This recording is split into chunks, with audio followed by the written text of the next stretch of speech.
Semua kita berkata, silakan duduk saudara.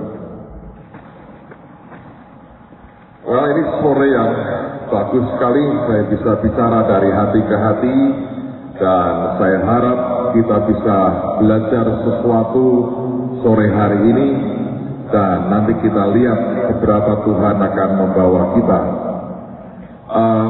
Saya mau ajukan satu pertanyaan dulu buat saudara. Sebenarnya kalau Anda memperhatikan kehidupan kita ini ya, mana lebih dulu dibutuhkan? Yang namanya nasib baik atau upaya atau kerja keras? Ayo. Mana lebih dulu? Artinya ini prioritasnya. Kalau Anda berkata dua-duanya, ya semua kita tahu dua-duanya. Tapi saya mau tanya, nasib baik dulu, atau mungkin terjemahan sebahasa rohaninya kita berkata berkat Tuhan dulu, atau usaha kita? Ayo, yakin? Siapa yang berkata berkat Tuhan dulu, angkat tangan. Siapa yang berkata usaha dulu, berkat Tuhan belakangan, angkat tangan. Oke. Sekarang saya mau tanya, apakah semua kita ini orang-orang yang nasibnya baik dan diberkati tidak? Bukan amin, ya atau tidak, saudara? Amin itu kan bahasa harapan saudara. Itu orang Kristen itu pakai bahasa yang amin. Amin itu artinya mudah-mudahan, bukan sebetulnya. Sekarang Anda ngecek dirimu sendiri, lihat akan keadaan sekitar. Saya mau tanya, ya, jadi kan gini kita menyimpulkan ya. Ada yang berkata, sebagian besar berkata, berkat Tuhan dulu. Lalu kemudian baru nomor 2 usaha.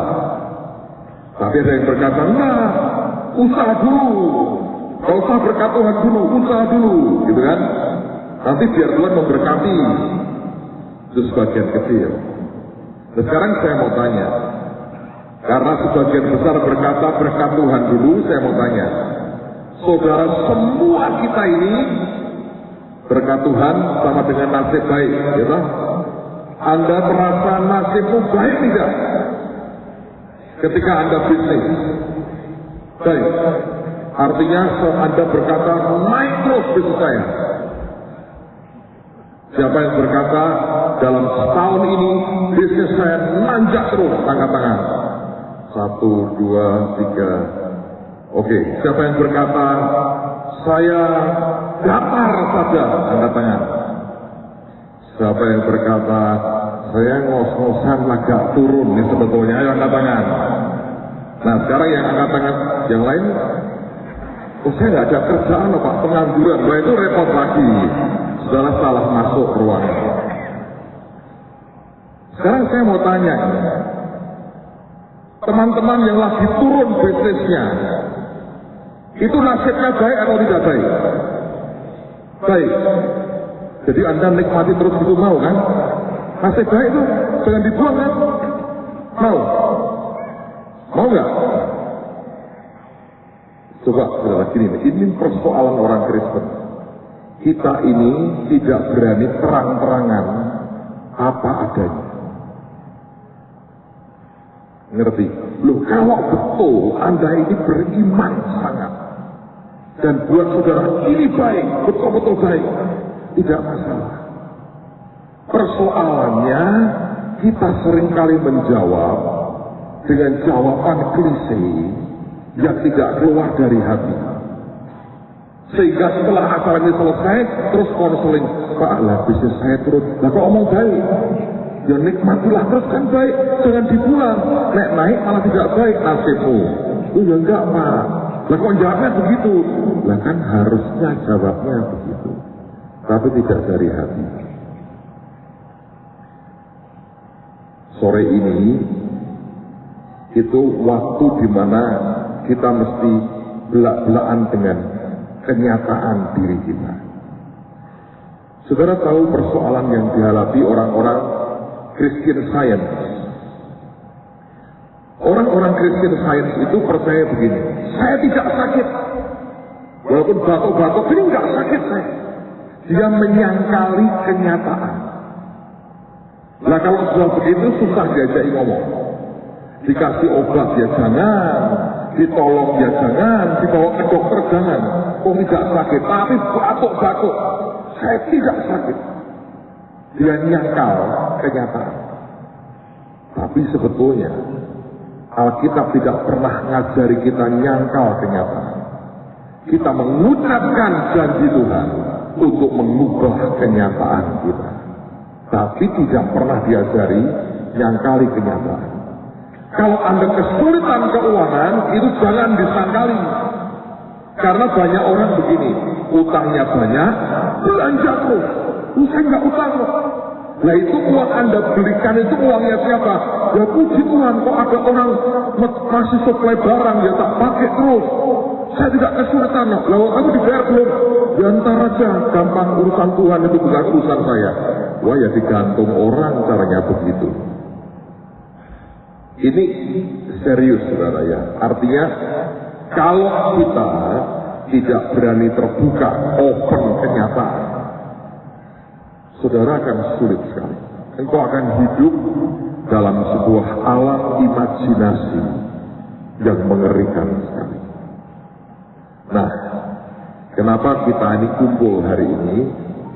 Sebetulnya dimulai dengan beberapa saudara cerita. Dan diantaranya teman-teman ini sebetulnya selama sekian waktu mengamati apa yang kita gereja ini buat. Dan tiba-tiba teman-teman ini berkata, loh, bukankah semua yang dibuat gereja ini menjalankan prinsip bisnis sebetulnya? Kalau sebuah gereja berkembang, kenapa tidak prinsip-prinsipnya dipakai untuk sebuah bisnis berkembang? Nah dari pembicaraan itu saya doakan, saya renungkan lagi. Lalu teman-teman berkata, Pak cobalah sharing sesuatu. Dan saya berkata, kenapa tidak? Badan saya teler, saya hari Selasa, Minggu saya khotbah 4 kali di Amerika. Habis khotbah keempat sudah teler, saya makan, terus langsung ke airport, saya pulang Indonesia terbang, 24 jam lebih totalnya. Saya nyampe hari Selasa siang jam 1, jam 3 saya terbang ke Surabaya, setengah 5 sampai di Surabaya, naik mobil ke Gresik, mandi sebentar, KKR Kesembuhan Ilahi, sambil badan melayang. Luar biasa, tapi banyak orang sembuh karena anugerah Tuhan. Saya balik ke hotel, makan dikit, jam 8 malam tidur, bersilang sampai pagi. Pagi seminar, balik lagi, sore KKR, naik mobil dari Gresik kemarin, pulang ke Semarang jam 3 baru sampai rumah. Dan sekarang saya berdiri di depan saudara. Jadi kalau nanti ada ngantuknya dan ngoroknya, mohon dimaafkan. Tapi saya pikir saya tidak punya waktu untuk bicara ini dengan lebih cepat selain hari ini, karena besok harus KKR di Wonosobo, Sabtu Minggu sudah kebaktian, Senin sampai Rabu saya seminar di Jakarta, Kamis saya ketemu Gubernur Sumatera Utara, Jumat kita ada KKR Kesatria, Sabtu Minggu lagi, forget it, jadwal saya mengerikan Pak. So, saya mau berkata, mari gunakan kita pakai waktu ini. Saya mau cerita dari hati saya. Saya harap Anda menangkap sesuatu. Nanti pada bagian yang kedua, hari ini saya tidak menjawab pertanyaan saudara. Ini hari di mana Anda menyerap dan Anda mesti belajar mengolah sebaik yang Anda bisa. Lalu kemudian pada bagian kedua, saya melontarkan beberapa hal, itu pun Anda serap, tidak usah dikomentari, lalu serap dengan baik, diskusikan dengan keluarga, dengan teman-teman, tanya ke Tuhan, doakan juga seefektif apa nanti kelak, ide itu. Dan sebelum kita selesai, saya akan mendoakan mengurapi Anda satu persatu, dan selesai saya khotbah di gereja Isa Al-Masih Peringgading, dan saya nggak tahu harus bagaimana lagi. Alright. Sekarang mari kita buka firman Tuhan. Matius pasal yang ke-25. Matius pasal yang ke-25. Lihat mulai ayat yang ke-14. Kita akan baca sampai dengan ayat yang ke-30 dari Matius pasal yang ke-25. Judulnya perumpamaan tentang talenta. Sebab hal kerajaan surga sama seperti seorang yang mau bepergian ke luar negeri, yang memanggil hamba-hambanya dan mempercayakan hartanya kepada mereka. Yang seorang diberinya 5 talenta, yang seorang lagi 2, dan yang seorang lain lagi 1, masing-masing menurut kesanggupannya. Lalu ia berangkat. Segera pergilah hamba yang menerima 5 talenta itu. Ia menjalankan uang itu lalu beroleh laba 5 talenta. Hamba yang menerima 2 talenta itu pun berbuat demikian juga dan berlaba 2 talenta. Tetapi hamba yang menerima 1 talenta itu pergi dan menggali lubang dalam tanah, lalu menyembunyikan uang tuannya. Lama sesudah itu, pulanglah tuan hamba-hamba itu lalu mengadakan perhitungan dengan mereka. Hamba yang menerima 5 talenta itu datang, dan ia membawa laba 5 talenta. Katanya, Tuan, 5 talenta Tuan percayakan kepadaku. Lihat, aku telah beroleh laba 5 talenta. Maka kata tuannya itu kepadanya, baik sekali perbuatanmu itu, hai hambaku yang baik dan setia. Engkau telah setia dalam perkara kecil, aku akan memberikan kepadamu tanggung jawab dalam perkara yang besar. Masuklah dan turutlah dalam kebahagiaan Tuanmu. Lalu datanglah hamba yang menerima 1 talenta itu, katanya, Tuan, 2 talenta Tuan percayakan kepadaku. Lihat, aku telah beroleh laba 2 talenta. Maka kata tuannya itu kepadanya, baik sekali perbuatanmu itu, hai hambaku yang baik dan setia.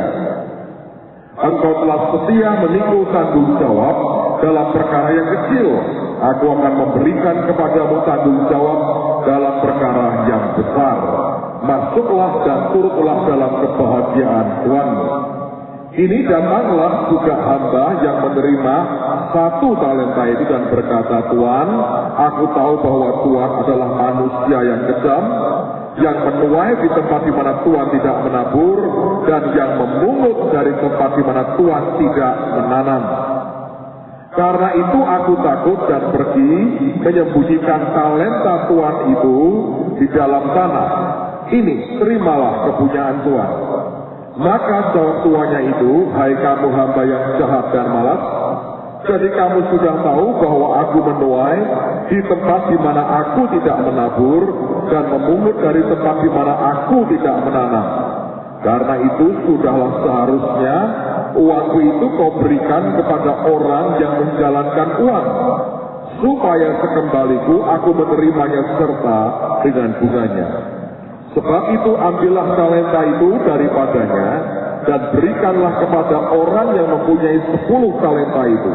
Karena setiap orang yang mempunyai, kepadanya akan diberi sehingga ia berkelimpahan, tetapi siapa yang tidak mempunyainya, apapun juga yang ada padanya akan diambil daripadanya.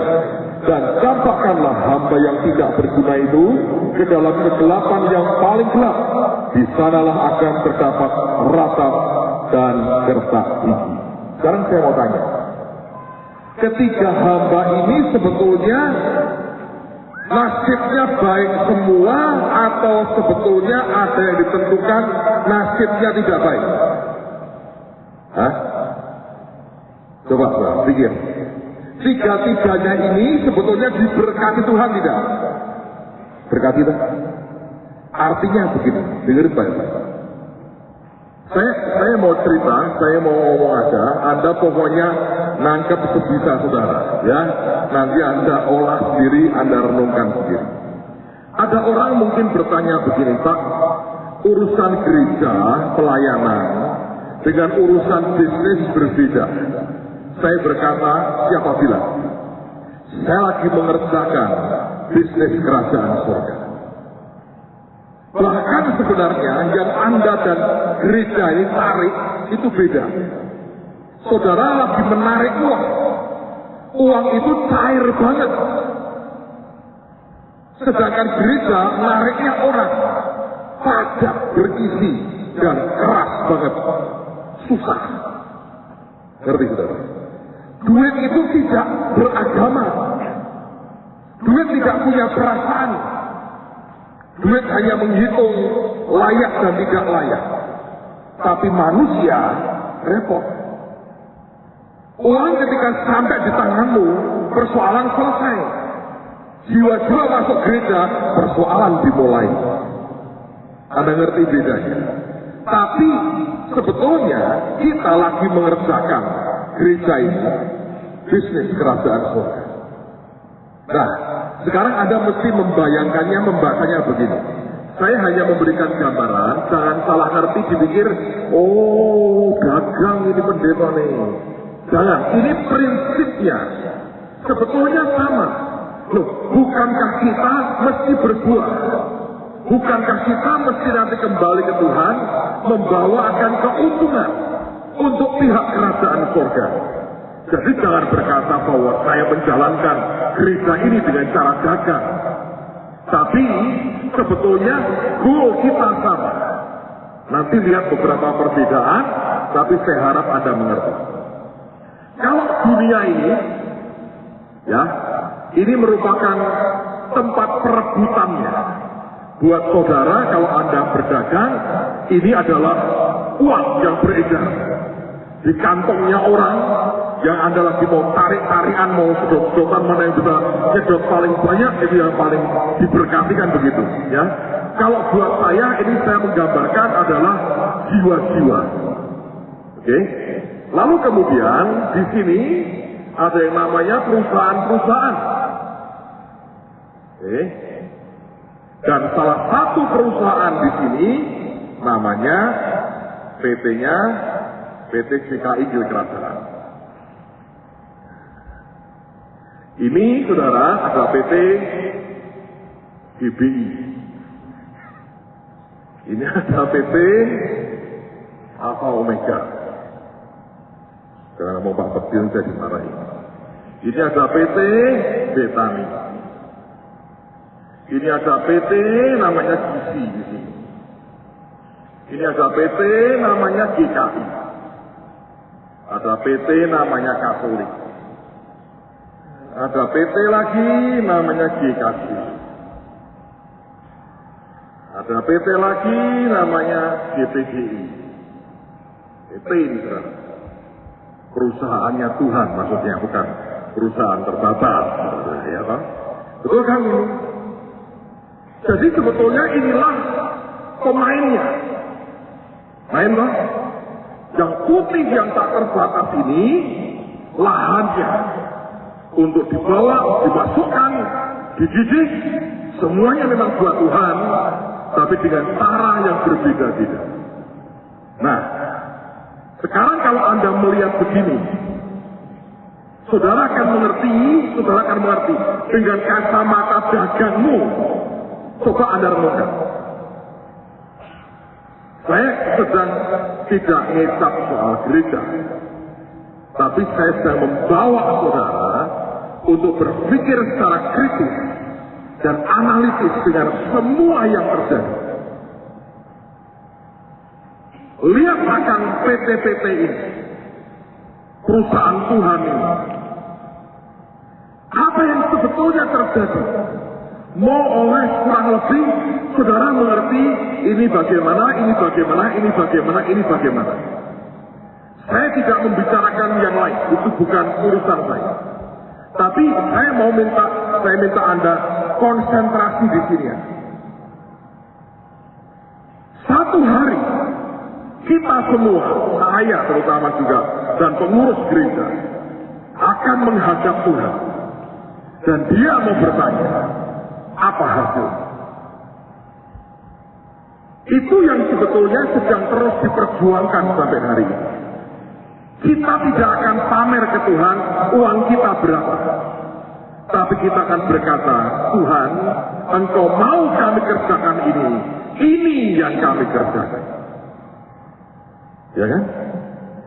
Nah, semua PT ini ada yang terkutuk? Tidak. Semua diberkati. Yang terima 5 diberi terima 2, terima 1. Sebetulnya semuanya dapat restu Tuhan untuk mengalami pelipat gandaan. Karena indikasinya begini, yang 5 jadi 10, yang 2 jadi 4, yang 1 harusnya jadi berapa? 2. So, berkat di atasnya sama.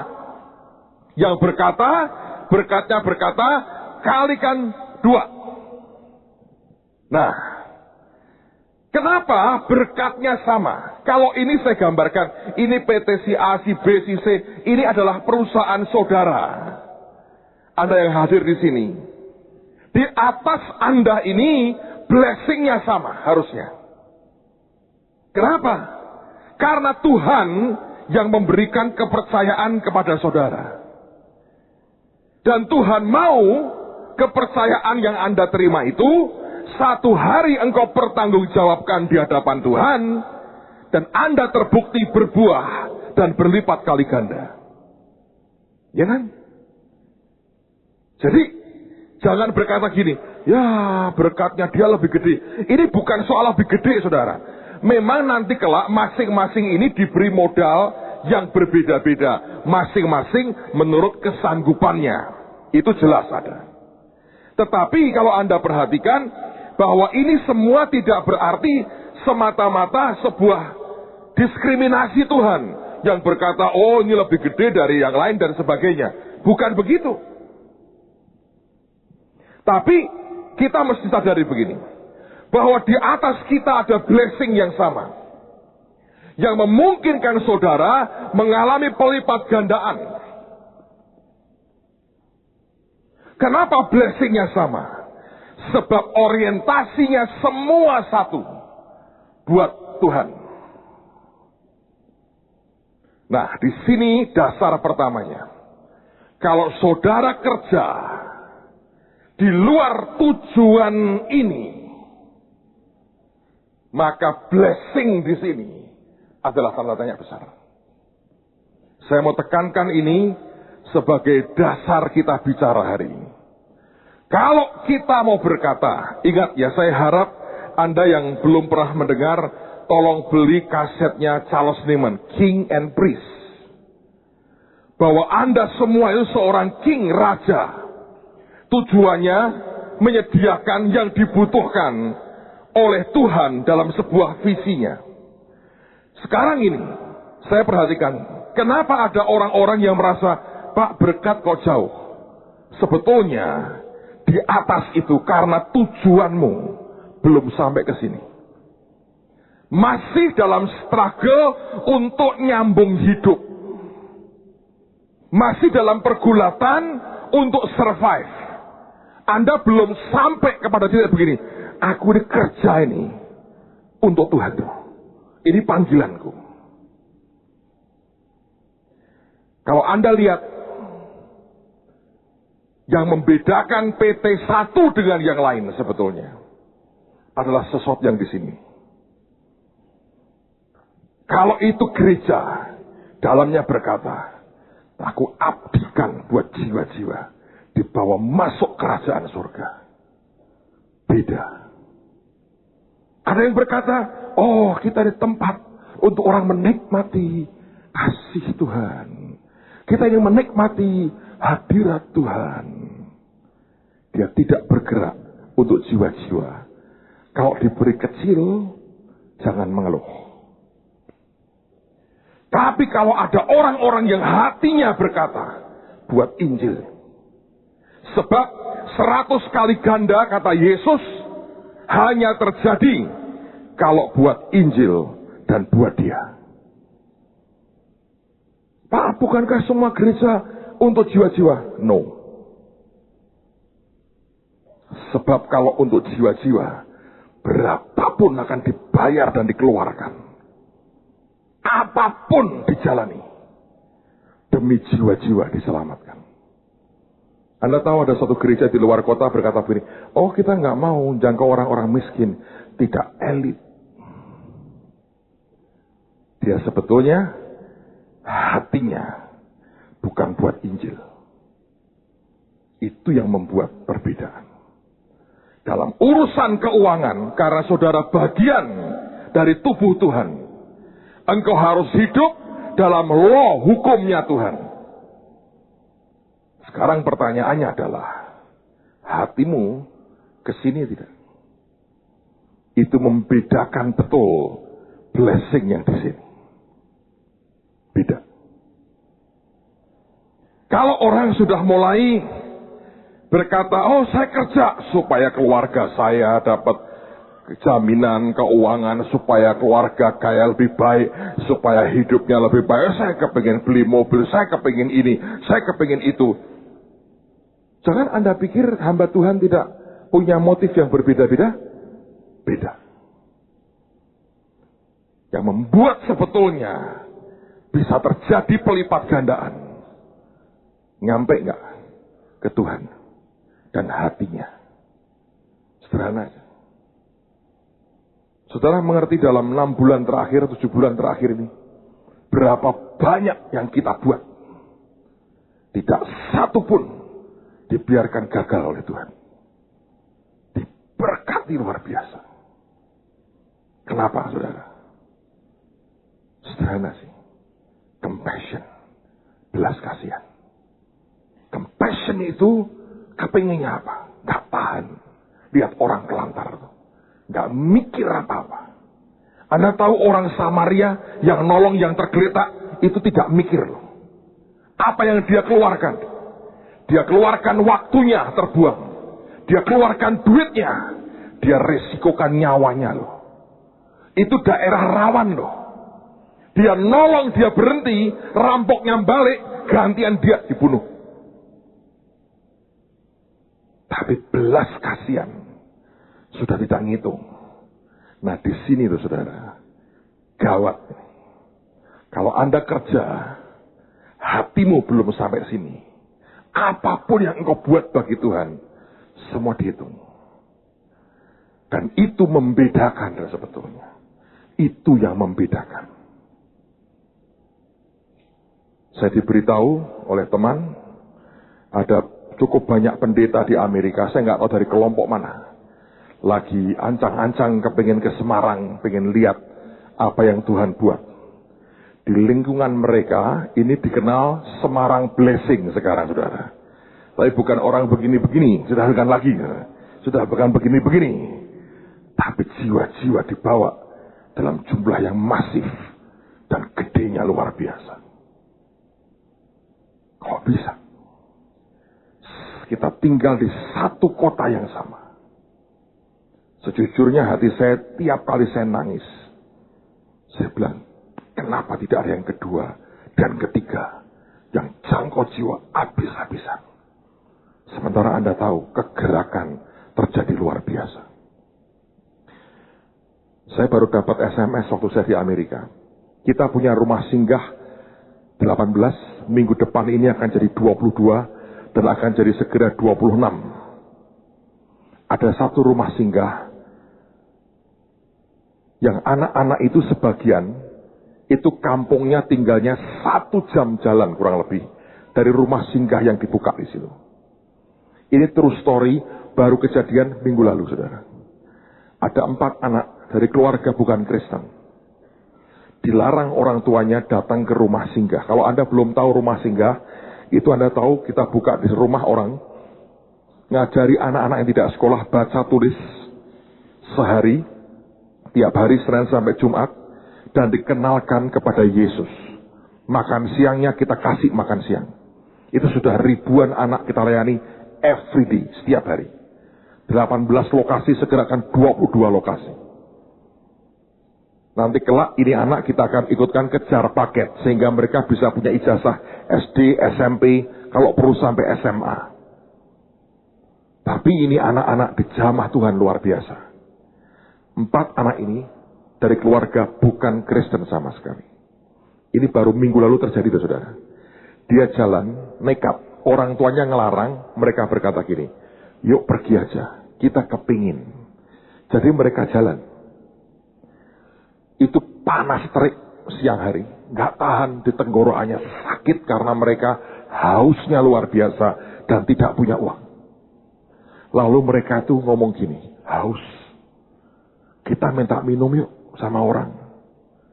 Tiba-tiba mereka lihat ada orang jual es. 4-4-nya rundingan ngomong begini, kita minta yuk, siapa tahu dia baik, diberi es kita bisa hilangkan haus kita. Lalu mereka mendekati penjual es. Belum sempat ngomong, yang jualan ngomong gini, mau es gak? Kamu haus ya? Ayo tak kasih gratis. Dikasih es, saudara. Diminum. Sudah? Bilang terima kasih. Mereka bilang penjualnya masih muda, cakep, tapi jualan es. Selesai, pamit toh. Bilang terima kasih. Pergi kan, saudara? Lagi jalan gini, ngomong gini, baik ya, cakep-cakep kok jual es. Noleh, saudara, hilang. Begitu orang itu hilang, yang muncul di sini gini, Yesus. Saya dengar ceritanya, mereka ikut acara rumah singgah, pulang diantar ada sama staf kita pembina itu. Sampai di rumah digebuki orang tuanya, dihajar. Orang tuanya pergi, dia keluar, nemuin staf kita. Ngomong gini, nggak apa-apa kak, kita tetap mau ikut Tuhan Yesus. Tapi siapa mau jangkau mereka? Siapa mau buka 18 atau sekian puluh rumah singgah dengan duit keluar dan tidak ada income masuk? Kecuali Anda punya belas kasihan.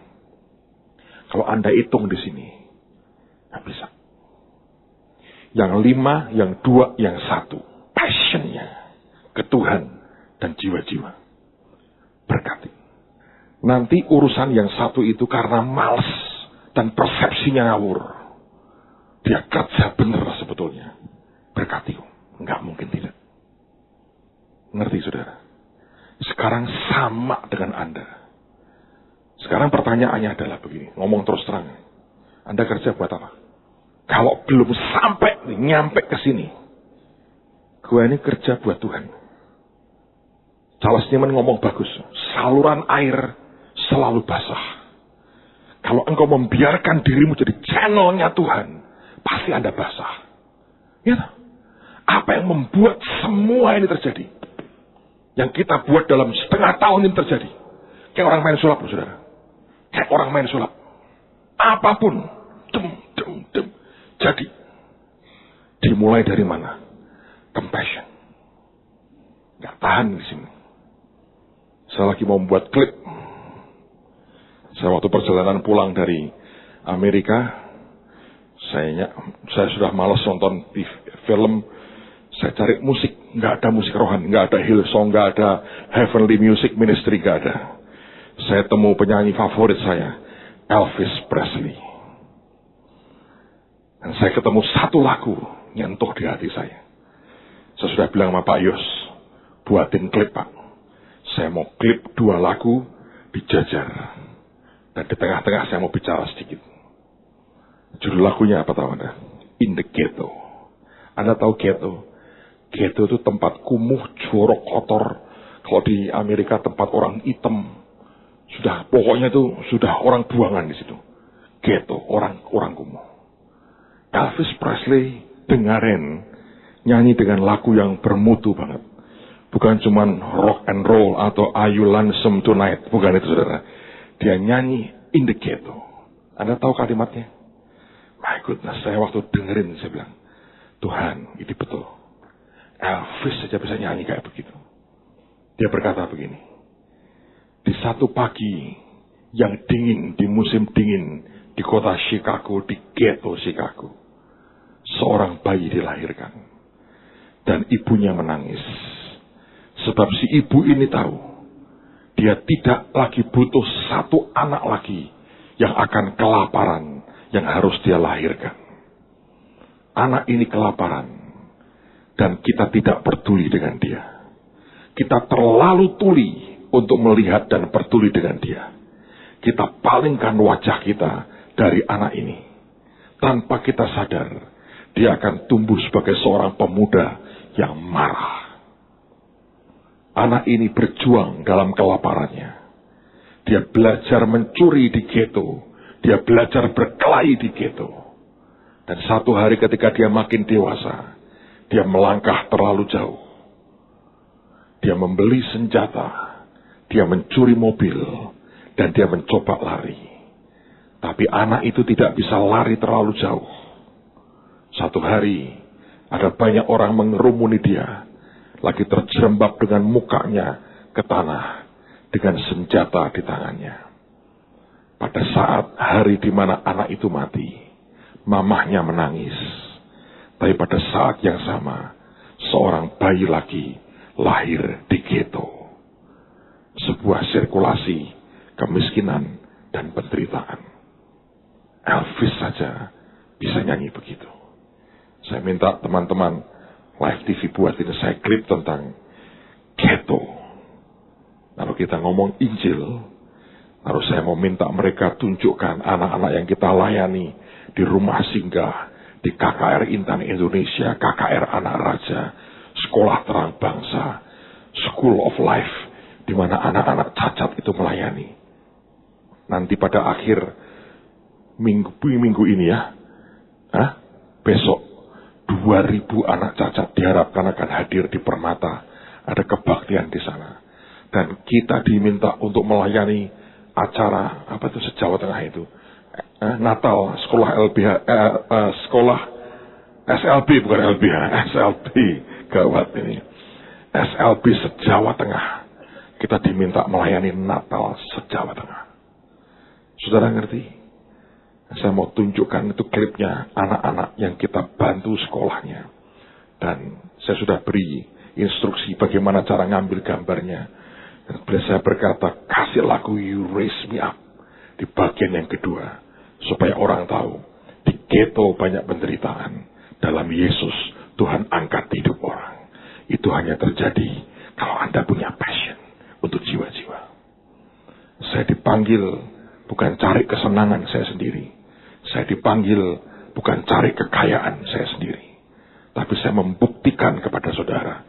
Saya tidak pernah bermimpi, bercita-cita ingin punya Jaguar. Saya tidak pernah bercita-cita punya yang saya punya hari ini. Saya cuma dengar Tuhan berkata, layani aku nak. Dan saya lihat jiwa-jiwa. Apapun harganya gua bayar saudara. Saya pengen lihat mereka dimenangkan kepada Yesus. Dan dibawa kepada Tuhan Yesus. Kalau Anda punya hati, bisa sampai ke sini. Firman yang jamin saudara, 100 kali ganda diberikan dalam hidupmu. Hari ini saya hanya mau berkata kepada Anda, kenapa engkau begitu takut menghadapi dagang bisnis di luar? Sebetulnya tergantung, are you the agent of God?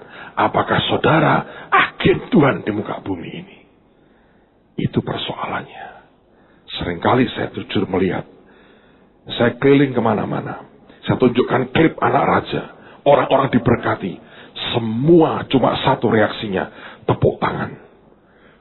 Jujur saya berkata, saya ngomong sama mereka, please, jangan tepuk tangan. Lakukan yang sama. Berapa Pak ongkosnya? Tiap kali hampir 200 juta. Oh, bukan panggilan kami. So, panggilannya apa saudara? Sebab tidak ada orang yang mau bayar harganya seperti itu. Dan saya berkata, kalau hatimu ke situ, akan terjadi. Minggu lalu Anda tahu, petinju juara dunia Indonesia, Chris John, datang ke rumah singgah kita. Dia lihat rumah singgah kita. Tanggal 14 nanti dia ulang tahun. Gubernur wali kota diundang. Dia minta anak-anak kita ngisi acara ulang tahunnya dia. Can you imagine? Dari mana semuanya itu? Compassion. ingin lihat jiwa-jiwa dimenangkan. Saya ngomong terus terang kepada saudara. Saya sudah nggak terlalu peduli tuh. Orang mau ngomong apa. Kan gereja lain mau ngomong apa. I don't care. I don't care. Aku mau ini dimenangin. Lu boleh teriak, lu teriak. Kamu boleh ngutuk, lu kutuk kalau perlu. I don't care. Saya hidup bukan untuk basa-basi dengan orang. Yesus mau datang yang kedua kali. You go or not, it's up to you. Terserah. Sebab saya tahu waktunya nggak lama. Tuhan segera datang. Saya tidak mau hanya meeting, ngobrol-ngobrol, tak ada gunanya. What for? Saya kerja buat Tuhan. That's it. Aku tidak peduli orang mau menghakimi apa. Saya berikan hidup saya buat Tuhan dan jiwa-jiwa. Kalau Anda tahu dalam setengah tahun terakhir nih, total ministry kita nih, kurang lebih 25 macam Tuhan berikan di tengah-tengah kita. 25. Dalam waktu singkat loh. Bisa seperti itu. Dari mana saudara? Itulah. Saya nggak bisa sendirian sih. Saya perlu orang kayak Anda yang kaya dan cukup kaya. Teman-teman berkata gini, Pak, tapi sebagian besar dibiayai orang luar gereja. Sejujurnya, iya. Sejujurnya. Sebagian besar sumbangan orang luar. Iya. Sebetulnya tidak sehat sih, saudara. Sebetulnya Anda, bukan mereka. Tapi saya lihat waktunya. Tuhan gerak sangat cepat. Dan saya berkata kalau Anda takut, maka ada gunanya. Di situ. Di situ. Pak, bukankah ini semua ada gamblingnya? Oh iya. Pertaruhannya semua. Pertaruhannya semua. Tapi ini waktunya. Nah pertanyaannya adalah, apakah kita bisa ngerti hati Tuhan tidak? Dengan semua yang terjadi. Yang 5, yang 2, yang 1. Di atasnya ada blessing Tuhan yang luar biasa. Saya berdoa, Anda tangkap ini hati Tuhan. Saya tidak menghakimi orang lain.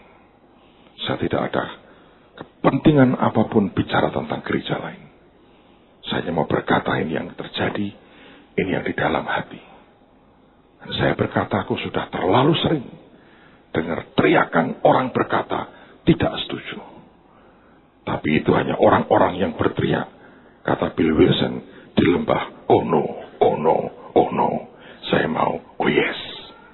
Ngerti saudara? Kalau saya ikuti omongan, oh nggak bisa. Nggak akan terjadi apa-apa.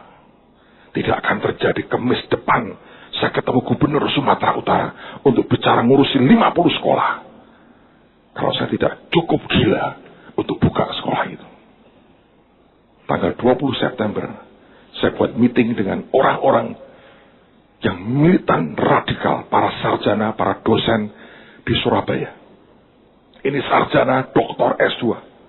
Akan kumpul, saya kumpulin mereka. Saya bilang, aku mau buat fakultas ekonomi tahun depan. Entrepreneurship. Mereka punya jaringan seluruh Indonesia. Kita mau jadikan kampus di sini. Jadi base camp, didik orang-orang dengan kekuatan dagang yang kuat. Tapi hati Injil. Tanggal 20 September, kita kumpulin di sini. Saya percaya dalam anugerah Tuhan tahun depan, kita punya fakultas ekonomi sendiri. Kita buat bagi Tuhan. Saya yakin bisa. Saya bukan cari apa-apa. Why? Saya perlu mereka ke seluruh Indonesia. Bawa kabar baik tanpa teriak. Butuh support orang. Ditanam di mana jiwa dagangnya keluar. Dagang sendiri. Saya dengerin ya. Saudara keturunan Tionghoa di sini. Nenek moyangmu siapa yang bayari ke sini? Sebagian itu nenek moyang. Anda ke sini itu kan jualan kelontong. Apapun bisa dijual. Makan bubur encer tuh. Lihat apa yang terjadi hari ini. Baca itu 100 orang kaya di Indonesia. Berapa puluh persen mata sipit semua. Tidak ada satupun dari mereka dibayari siapa-siapa. Nenek moyangnya itu kerja kayak begitu. Minoritas bisa kuasai mayoritas. Itu gila. Kalau anak Tuhan, saya tidak rasional. Kalau anak Tuhan tidak peduli suku apa kita. Anak-anak kita berani begitu. Bukan ngadong begini ke orang lain.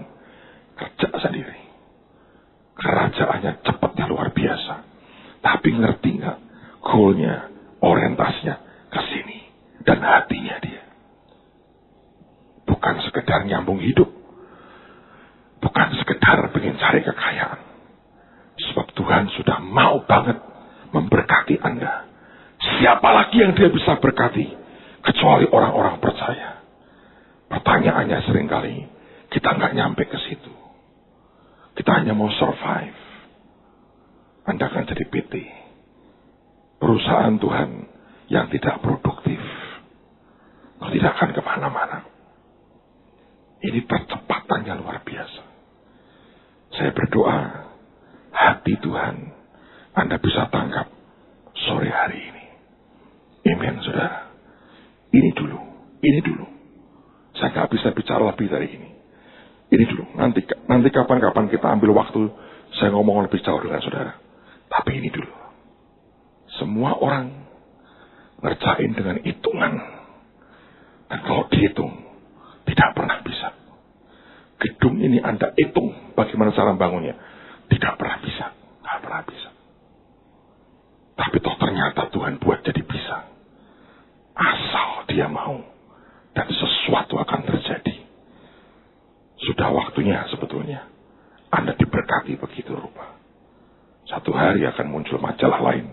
100 orang terkaya di Indonesia. Saya berharap 15-20 wajah Anda di situ, saudara. Kenapa tidak? Saya kenal beberapa nama di situ. Saya kenal baik beberapa nama di situ. Ada yang SMA tidak lulus. Lulusnya setengah mati, pindah-pindah SMA. Tiap tahun dikeluarkan, pindah SMA, tiap tahun dikeluarkan. Suka berantem tok isinya. Habis hari ini, saudara, duitnya banyak sekali. Berkali Tuhan. Kok bisa? Nasibnya orang main. Gak ada nasib-nasiban. Semua kita mau kerjain buat Tuhan. Tapi Anda tahu berapa yang dia spend buat kerajaan surga? Gila-gilaan. Ngasih uang. Bisa tuh, saudara. Oh, hatinya loh. Kayak gitu. Hatinya. Kita hidup lebih dari orang dunia sebetulnya. Cuma masalahnya Tuhan sedih. Hati kita nggak sampai ke situ. Hanya muncul sebentar, tenggelam lagi. Kita lebih suka menikmati kekayaan dunia untuk kepentingan sendiri. Dan mau hidup nyaman bagi diri sendiri. Saya berdoa, Tuhan akan ajari kita gerak lebih lagi. Saya mau undang beberapa mereka bicara depan saudara. Anda akan tahu, Anda akan lihat hatinya. Anda akan lihat ketemu orang-orang kaya banget, rendah hatinya luar biasa. Buat Injil gila-gilaan. Amen, saudara. So saya berdoa malam hari ini Tuhan buat sesuatu yang ajaib di tengah-tengah kita. Ayo sembahyang dulu, saudara. Kiara mata kasyata karamata kurushikini.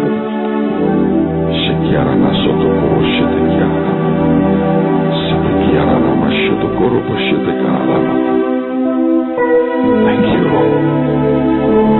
Ini bukan usaha manusia kita, tapi ini murni anugerah. Saya mau mengurapi Anda satu persatu. Saya minta tolong urapan disediakan. Tetap arahkan hatimu ke Tuhan. Dan setelah diurapi, tolong jangan pulang dulu. Ada satu hal saya mau sampaikan, lontarkan kepada Anda. Dan baru kemudian kita selesai sama-sama.